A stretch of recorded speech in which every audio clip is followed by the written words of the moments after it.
Pour ceux qui ne vous connaissent pas, je peux bien oser dire que vous êtes certainement le père de la revue de presse intelligente au Sénégal. Je me souviens bien qu'au début des années 2000, nous tous nous délections de vos revues de presse qui avaient inspiré bon nombre de journalistes plus tard, mais qui, dans le temps, d'autres l'ont quelque peu détérioré. Voilà, merci beaucoup. Monsieur le Président du mouvement des entreprises professionnelles du secteur de l'énergie, M. Diouf, Monsieur le Vice-président du COPERES, Monsieur le Président du Forum Initiative Citoyenne, Monsieur le Directeur de cabinet, Mesdames et Messieurs les invités, je voudrais, à l'entame de mon propos, vous demander solennellement de rendre hommage à un homme qui a beaucoup fait pour le secteur pour lequel nous sommes ici, qui s'est battu durant toute sa vie et qu'on a perdu il n'y a pas longtemps. Et je voudrais donc qu'on observe une minute de prière pour la mémoire du secrétaire général Martin Mosson.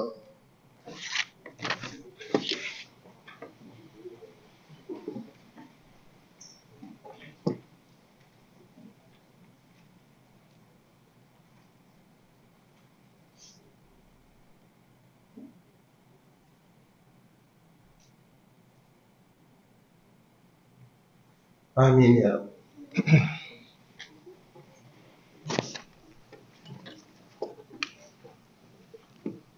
Merci beaucoup. Permettez-moi donc d'exprimer toute la joie que je ressens en étant l'invité de ce forum qui est venu à son heure. Forum organisé par le mouvement des entreprises professionnelles du secteur de l'énergie qui, à mon avis, est la première organisation patronale qui regroupe, je ne sais pas si je me trompe ou je ne me trompe pas, qui regroupe des entreprises qui officient dans le même secteur. Souvent, les organisations patronales sont composées d'entreprises qui viennent de divers horizons, mais pour une fois, nous avons vu des entrepreneurs qui ont eu la clairvoyance de créer dans leur secteur une organisation patronale et qui se donne comme mission de stimuler l'innovation. Je crois qu'aucun secteur ne peut se développer si, dans le temps, il n'observe pas les innovations qui ont lieu dans le monde. Et je crois que le mouvement des entreprises a pour principal objectif de stimuler l'innovation et le faire en stimulant l'échange des idées. Parce que c'est dans l'échange des idées seulement qu'on parvient à trouver les solutions qui doivent être apportées aux problèmes auxquels le secteur est confronté. C'est pour dire simplement que le mouvement cherche à pratiquer les meilleures pratiques, relever les défis de l'heure et du futur. Et l'égoïsme le plus rationnel veut que les gens qui sont dans un même secteur se regroupent, réfléchissent, échangent pour trouver des solutions parce que les problèmes ne manquent pas dans les secteurs économiques. Je crois que C'est dans l'union que le mouvement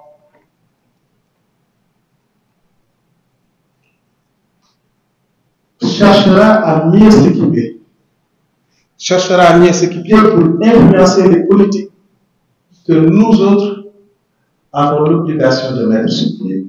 Je vous appelle donc à renforcer vos collaborations, à renforcer vos réflexions, parce que nous, tout ce que nous attendons, nous autres, qui sommes aux responsabilités, c'est d'être aux côtés des entreprises, aux côtés de tous les secteurs de l'économie, pour leur apporter notre soutien. Oui, M. Cissé, quand on veut une souveraineté, quand on cherche une souveraineté, comme l'a si bien théorisé le président Bassirou Diomaye Diakhar Faye, la première chose à faire, c'est d'être aux côtés des nationaux. Nous ne pouvons pas avoir une souveraineté économique en attendant que les autres viennent faire ce que nous devons faire à notre place. Notre rôle en tant que gouvernement, c'est d'appliquer l'assertion d'un de nos illustres aïeuls. Je vous parlais de l'acteur René Latyr Diop, qui disait que dans le tabac, nous pouvons permettre aux étrangers de venir nous aider dans la construction de notre pays, mais nous devons être les premiers à construire notre pays. Et je sais que le mouvement des entreprises qui a l'amabilité d'organiser ce forum est là pour que le secteur de l'énergie revienne entre les mains des Sénégalais. Je suis persuadé que le secteur à la tête duquel je parle de la formation professionnelle, a comme mission principale de mettre à la disposition des entrepreneurs que vous êtes une main-d'œuvre qualifiée. Nous tous, nous savons que nous avons comme richesse fondamentale, pas seulement le gaz et le pétrole, pas seulement le zircon et l'or, nous avons comme principale ressource formidable cette jeunesse. N'oublions pas que 75% de notre population est constituée de jeunes qui n'ont pas 35 ans.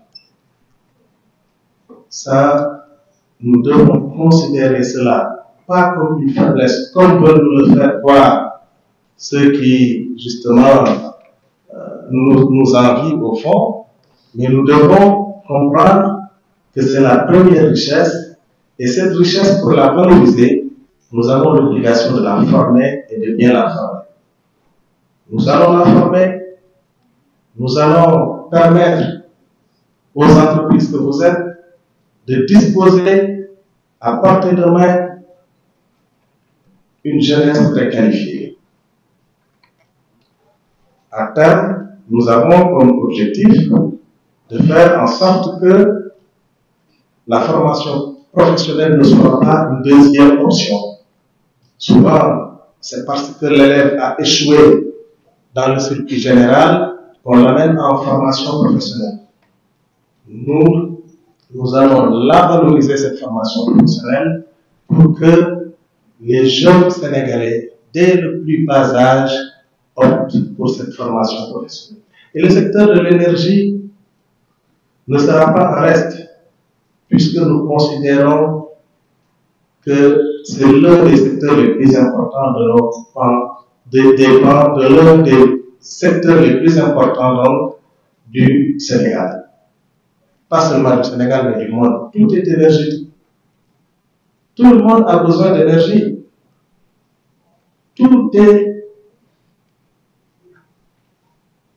Tout fonctionne grâce à l'énergie. Si je peux aujourd'hui vous parler, c'est parce que nous utilisons de l'énergie là où on est.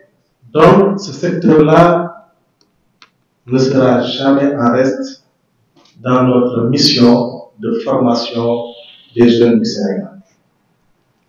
Je voudrais insister également sur la réflexion que nous devons mener pour que ce pan important de notre économie connaisse une baisse drastique de son coût. Si aujourd'hui les entreprises sénégalaises sont moins performantes que d'autres entreprises, c'est fondamentalement parce que le coût de l'énergie est trop élevé au Sénégal. Nous avons la possibilité de faire face à un tel problème parce que, à côté du gaz et du pétrole, nous avons une ressource intarissable qui est le soleil. Tantôt, vous avez parlé de 3000 heures d'ensoleillement dans notre pays. 3000 heures, c'est énorme. Il n'y a pas de raison que nous n'en profitions pas. Et nous sommes également dans un environnement éolien particulièrement favorable.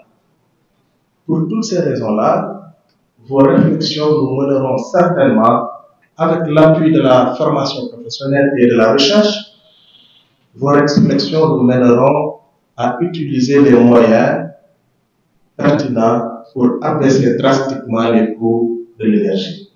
Je crois qu'il y a lieu d'avoir espoir parce que cette crème que nous avons en face de nous, qui va réfléchir aujourd'hui pour le Sénégal, qui va réfléchir pour l'avenir de notre pays, cette crème nous trouvera toutes les solutions possibles et le gouvernement est là pour discuter avec vous et voir à quelle mesure il utilisera les conclusions de cette réflexion.